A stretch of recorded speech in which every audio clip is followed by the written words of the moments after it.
అతను మొత్తం అబద్ధాలు ఒక హంబక్ క్రియేట్ చేస్తున్నాడు. ధర్మవరంలో ఒక హంబక్ క్రియేట్ చేస్తున్నాడు.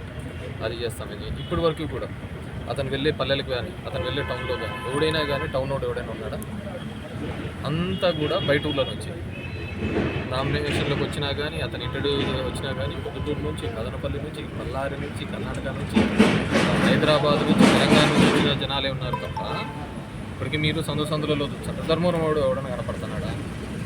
ధర్మవరంలో ఎవరూ కనపడరు. అంతా బయట వాళ్ళతోనే హంబక్కు 40 కార్లు వేసుకొని ఎన్ని కార్లు చూస్తూనే ఉన్నారు కదా ఈ కార్లు ఇవన్నీ. సో ఈ ఊరోళ్ళు ఎవరు రావటం లేదు. ఈ ఊర్లో ఈ నియోజకవర్గంలో కూడా తిరగటం లేదు. ఎవరన్నా తిరగాలి అన్నా ఇది చేయాలన్నా 300 రూపాయలు కూలీ పెట్టుకొని ఆ కూలీ డబ్బులతోనే జనాన్ని కూడా మొబిలైజ్ చేస్తారు. దెర్ ఇస్ నో అటాచ్మెంట్ లేదు కదా అతనితో, దెర్ ఇస్ నో లింక్ లేదు.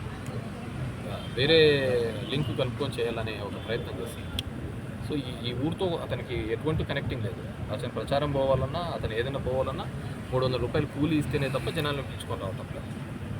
సో అది వాళ్ళ తీరు. సో ఇవన్నీ కూడా మేము లీస్ట్ పోదాం.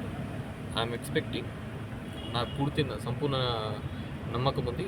గతంలో ధర్మవరంలో ఏదైతే తెలుగుదేశం పార్టీ గతంలో వచ్చిన రికార్డు ఉందో ఆ రికార్డుని జి నాగిరెడ్డి గారి రికార్డుని ఖచ్చితంగా భద్రపడుతుంది. Thank you.